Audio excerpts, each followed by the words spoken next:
भगवान गणेश की पुत्री है माता संतोषी। जाने क्या है कथा। माता संतोषी का पूजन करने से भक्तों के जीवन में शांति और समृद्धि आती है। माता संतोषी प्रेम, संतोष, क्षमा, खुशी और आशा की प्रतीक मानी जाती है। यह माना जाता है कि लगातार 16 शुक्रवार तक माता संतोषी का पूजन करने से भक्तों के जीवन में शांति और समृद्धि आती है। माता संतोषी को दुर्गा का अवतार भी माना जाता है। इसी साथ माता संतोषी के जन्म को लेकर यूं दुविधा रहती है कि वो भगवान गणेश की पुत्री है। भगवान गणेश को बल, बुद्धि और विद्या का देवता माना जाता है। इसी के साथ रिद्धि की कृपा बनी रहे तो हम कुशल बन सकते हैं और सिद्धि के कृपा बनी रहे तो हम स्वस्थ और सुरक्षित रहते हैं। इन तीनों की कृपा जिसे मिल जाए तो उसका जीवन सफल हो जाता है। माता संतोषी का इन सभी के साथ जन्म हुआ था, जिनके कारण उनके व्रत से व्याकुल के जीवन की सभी परेशानियां खत्म हो जाती है। इस प्रकार भगवान गणेश के पुत्र शुभ और लभ ने इच्छा व्याकुल करी कि उन्हें भी एक बहन चाहिए जिससे वो रक्षा सूत्र बांध सके। इसके बाद भगवान गणेश ने अपनी विशेष शक्तियों से एक ज्योति उत्पत्ति की और उनकी दोनों पत्नियों की आत्म शक्ति के साथ उसे सम्मिलित कर लिया। इस ज्योति ने कन्या का रूप धारण कर लिया और गणेश की पुत्री का जन्म हुआ, जिसे संतोषी का नाम दिया गया है और शुभ लभ की बहन बन गई। अब माता लक्ष्मी की कथा। एक गांव में एक साहूकार रहता था। साहूकार के एक बेटी थी। वह हर रोज पीपल सींचने जाती थी। पीपल के वृक्ष में से लक्ष्मी जी प्रकट होती थी और चली जाती। एक दिन लक्ष्मी जी ने साहूकार की बेटी से कहा, तू मेरी सहेली बन जा। तब लड़की ने कहा कि मैं अपने पिता से पूछ कर कल आऊँगी।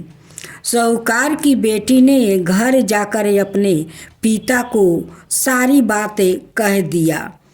तब उसके पिताजी बोले, वह तो लक्ष्मी जी है, अपने को और क्या चाहिए, तू लक्ष्मी जी की सहेली बन जा। दूसरे दिन वह लड़की फिर गई। तब लक्ष्मी जी पीपल के पेड़ से निकल कर आई और कही, सहेली बन जा। तो लड़की ने कहा, बन जाऊंगी, और दोनों सहेली बन गई। लक्ष्मी जी ने उसको खाने का न्योता दिया। घर आकर लड़की ने माँ बाप को कही कि मेरी सहेली ने मुझे खाने का न्योता दिया है। तब बाप ने कहा कि सहेली के घर भोजन करने जाइयो, पर घर को संभाल कर जाना।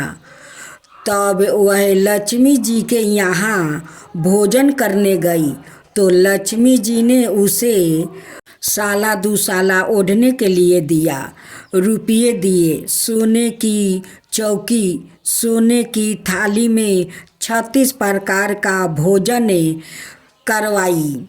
भोजन कर जब वो जाने लगी तो लक्ष्मी जी ने पल्लू पकड़ लिया और कहा कि मैं भी तेरे घर भोजन करने जाऊंगी। तो उसने कहा, आ जाइयो। अब घर जाकर चुपचाप बैठ गई। तब बाप ने पूछा कि बेटी, सहेली के यहाँ भोजन करे आई और तू उदास क्यों बैठी है? तो उसने कहा, पिताजी, मेरे को लक्ष्मी जी ने इतना दिया, अनेक प्रकार के भोजन करवाई, परंतु मैं कैसे भोजन कराऊंगी? अपने घर में तो कुछ भी नहीं है। तब उसके पिता ने कहा कि गोबर मिट्टी से चौका लगा कर घर की सफाई कर ले, 4 मुख वाला दीप जलाकर लक्ष्मी जी के नाम से लेकर रसोई में बैठ जाना। लड़की सफाई करके लड्डू लेकर बैठ गई। उसी समय एक रानी नहा रही थी। उसका 9 लाखा हार चीले उठा कर ले गई और उसके घर वहाँ 9 लाखा हार डाल गई और उसका लड्डू ले गई। बाद में वह हार को तोड़कर बाजार में ले गई और सामान लाने लगी। तो सोनार ने पूछा कि क्या चाहिए? तब उसने कहा कि सोने की चौकी, सोने का थाल, साला दुसाला दे दो, मोहर दे दो और समगरी दे दो, 36 प्रकार का भोजन हो जाए, इतना सामान दे दो। सारी चीज़ें लेकर बहुत तैयारी करी और रसोई बनाई। तब गणेश जी से कहा कि लक्ष्मी जी को बुलाओ। आगे आगे गणेश जी और पीछे पीछे लक्ष्मी जी आई। उसने फिर चौकी डाल दी और कहा, सहेली चौकी पर बैठ जाओ। जब लक्ष्मी जी ने कहा कि सहेली चौकी पर तो राजा रानी के भी नहीं बैठती हूँ, किसी के भी चौकी पर नहीं बैठती हूँ। उसने कहा कि मेरे यहाँ तो बैठना पड़ेगा। फिर लक्ष्मी जी चौकी पर बैठ गई। तब उसने बहुत खातिर की। जैसे लक्ष्मी जी ने करी थी वैसे ही उसने करी। लक्ष्मी जी उस पर खुश हो गई। घर में खूब रुपया और लक्ष्मी हो गई। साहूकार की बेटी ने कहा, मैं अभी आ रही हूँ, तुम यही बैठी रहना, और वह चली गई। लक्ष्मी जी गई नहीं और चौकी पर बैठी रही। उसको बहुत दौलत दी।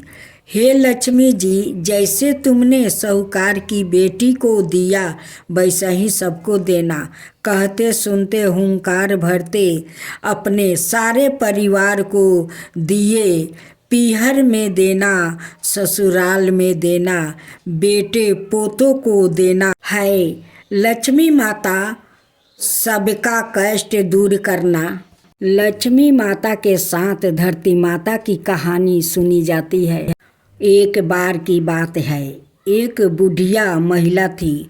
वह धर्म पूरन बहुत अधिक करती थी। वह बुढ़िया माई इतना अधिक धर्म पूर्ण करती थी कि उसके धर्म पूर्ण करने के कारण उसका घर बार सारा खाली हो गया। उसने अपने घर की सभी आवश्यक वस्तुओं दान कर दी। इस तरह फिर एक दिन उसके अत्यधिक धर्म पूर्ण करने के कारण धर्मराज जी का सिंहासन हिलने लगा। तब धर्मराज जी कहने लगे कि ऐसा कौन दानी हो गया है जिसे धर्म पूर्ण करके मेरे सिंहासन को हिला दिया है। इसके पश्चात धर्मराज जी कहने लगे कि अगर यह दानी इसी प्रकार दान पुण्य करता रहेगी तो यह मेरे सिंहासन को वो छीन लेगी। अपने दूत से कहा कि तुम जाकर इस दानी का पता लगाओ। और फिर धर्मराज जी ने इस कार्य के लिए यमराज को भेज दिया। यमराज ने दानी का पता लगाते हुए धरती पर आकर एक कोढ़ी व्याकृत का रूप धारण कर लिया और फिर वहाँ कोढ़ी रूप धारण करके उसी गांव में आ गया जहाँ वहाँ बुढ़िया रहती थी। वह कोढ़ी सारे दिन गांव में वो कपड़ा मांगते हुए घूमता रहा, लेकिन किसी ने भी उसे तन ढकने के लिए कपड़ा नहीं दिया। सर्दिया का समय था और बहुत तेज ठंडा पड़ रही थी। वह कोढ़ी फटे पुराने भेष में घूमते हुए सभी के घरों के सामने से वो गुजरते हुए आवाज़ लगाता हुआ वो जा रहा था कि कोई मुझे कपड़ा दे दो, कोई मुझे कपड़ा दे दो, तन ढकने के लिए कोई मुझे कपड़ा दे दो। लेकिन किसी ने भी उसकी इस आवाज़ की, उसकी इस बात की परवाह नहीं किया। सारा दिन वह कोढ़ी गांव भर में यह कहता हुआ घूमता रहा। अब रात का समय हो गया था कि तभी उस बुढ़िया को यहाँ आवाज़ सुनाई पड़ी। तब वह अपनी बहू से कहने लगी कि बहू उठो और जाकर देखो कि बाहर कौन है। मुझे यह किसी मांगते भिखारी की आवाज़ लगती है। उससे सर्दी लग रही होगी, शायद तुम बाहर जाकर देखो और उससे पूछो कि उसे क्या चाहिए। तब यह अपनी सास की बात सुनकर कहने लगी, माँ जी, अपने द्वार पर तो कोई ना कोई आता ही रहता है मांगने के लिए। ना आप दिन में चैन लेती है और ना ही हमें रात में सोने देती है। रात के 12 बज गया है, अब इस समय हम बाहर नहीं जाएंगे। आपको तो नींद आती नहीं है और हमें आप सोने नहीं देती। और इस प्रकार कहकर बड़ी 3 बहुओं ने बाहर जाने के लिए माना कर दिया, परंतु चौथे नंबर की बहू कहने लगी कि माँ, आप निश्चिंत रहे, मैं जाकर पता लगाती हूँ कि बाहर कौन आया है। और फिर वह बहू बाहर आकर देखती है कि बाहर एक कोढ़ी बैठा है।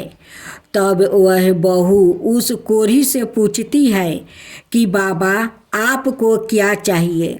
तब वह कोढ़ी रूप धारण किए हुए यमराज कहने लगा कि मैं कोढ़ी हूँ, मुझे सर्दी लग रही है, आप ओढ़ने के लिए कोई वस्तु दे दो।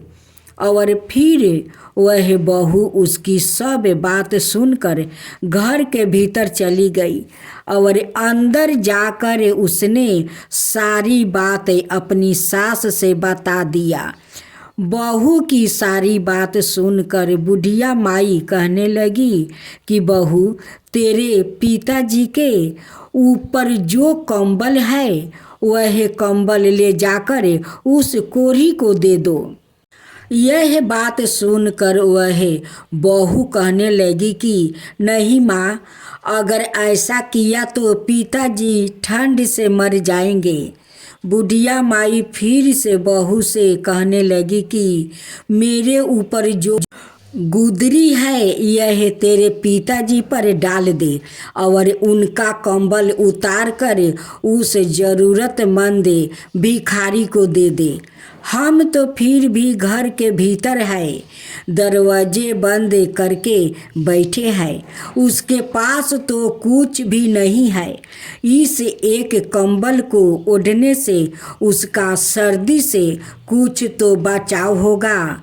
तत्पश्चात ओ बहू अपनी सास की बात को मानते हुए कंबल को लेकर गई और बाहर द्वार पर बैठे उस भिखारी कोढ़ी को दे दिया। वो भिखारी उस कंबल को लेकर उस द्वार से उठकर वहाँ से चल दिया। इसके बाद कोढ़ी भिखारी भेष बनाए हुए यमराज अपने वास्तविक रूप में आकर धर्मराज जी के पास जाकर कहने लगे कि महाराज, यह लो कंबल। गांव के बाहरी हिस्से में एक बुढ़िया माई रहती है और वह बहुत अधिक दान पुण्य करती है। उसके घर में यह पात्रा एक कंबल ही बचा था और वह भी उसने मुझे दे दिया। उसने नई और पुरानी सभी चीज़ों का दान कर दिया है। उसके घर में दान के लिए अब कुछ भी शेष नहीं बचा है। सब बात सुनकर धर्मराज जी कहने लगे कि अब वह बुढ़िया माई अवश्य ही मेरा सिंहासन ले लेगी। और फिर धर्मराज जी दूत से बोले कि तुम जाओ और उस बुढ़िया माई को यहाँ लेकर आओ। अब वह दूत धर्मराज जी की आज्ञा का पालन करते हुए उस बुढ़िया माई को लेने के लिए धरती पर आ गया और उसे साथ लेकर चले गए। बुढ़िया ने वहाँ पहुंचकर जैसे ही पहला कदम उठाया रखने के लिए तो नीचे पानी था। उसे पैर रखने के लिए धरती तक नहीं मिला। यह सब देख बुढ़िया माई अचेत रह गई और जहाँ बुढ़िया माई खड़ी थी वही रह गई और फिर मन में विचार करती हुई भगवान से कहने लगी कि हे भगवान, यह क्या है, अब मेरा क्या होगा। और फिर बुढ़िया माई कहने लगी कि महाराज, मेरे पैरों के नीचे धरती नहीं है, मुझे धरती चाहिए, मुझे धरती दो आप। तब भगवान बोले कि धरती तो बुढ़िया माई तूने मोल नहीं दिया, मैं तुझे कहाँ से धरती लाकर दूं। यह बात सुनकर बुढ़िया माई गुस्से के सवार में कहने लगी कि जब मुझे खड़ी रहने के लिए और चलने के लिए धरती ही धरती मिलेगी तो मुझे आप यहाँ लाया ही क्यों। तब धर्मराज जी कहने लगे कि धरती तो जो मोल लेता है उसे ही यहाँ धरती मिलती है। फिर बुढ़िया माई विनम्रता भाव से कहने लगी कि महाराज, मैं यह सब नहीं जानती थी, धरती मोल किस प्रकार लेते हैं, मुझे यह सब बताइए। आप बिना धरती के मैं यहाँ कैसे रहूँगी, यहाँ स्वर्ग लोक में मेरा क्या काम। मुझे अब धरती मोल लेने के लिए सब विधि बताइए और मृत्यु लोक में वापस भेज दीजिए। मैं धरती मोल लेकर ही आपके दूतों के साथ वापस आ जाऊंगी। यदि मेरे बेटे बहू ने मेरी काया को जला दिया तो फिर तो मेरे लिए धरती मोल कौन लेगा और कौन धरती माँ की कहानी सुनेगा। फिर मैं तो धरती मोल नहीं ले सकूंगी और ना ही इस स्वर्ग का आनंद उठा पाऊंगी।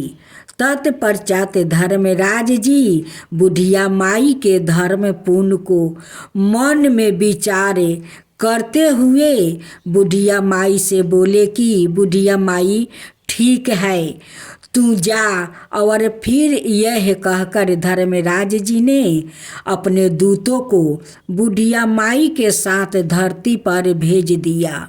उधर बुढ़िया माई रात में ही मर गई थी। जब सुबह हुआ तो बेटे और बहू में उसके अंतिम संस्कार की तैयारी करने लगे। जब सभी तैयारी हो गई तब उसके बेटे आरती को उठाकर लेकर चले अभी वहाँ आरती के साथ आधे रास्ते में ही पहुँचे थे कि तभी वहाँ बुढ़िया माई कहने लगी कि बेटा तुम मुझे कहाँ लेकर जा रहे हो। तब उसका बेटा कहने लगा कि माँ इतनी जल्दी तो भूतनी कैसे बन गई। तब बुढ़िया माई कहने लगी कि नहीं बेटा, मैं तो तेरी माँ हूँ। मैं 7 दिन के लिए यहाँ आया हूँ। 8 दिन मैं वहाँ से वापस चली जाऊँगी। मुझे धर्मराज जी ने यहाँ भेजा है। धर्म पुण्य तो मैंने बहुत किया, लेकिन धरती माता की मैंने कभी कहानी नहीं सुनी। मैंने धरती मोल नहीं ली, इसलिए मुझे वहाँ धरती नहीं मिली।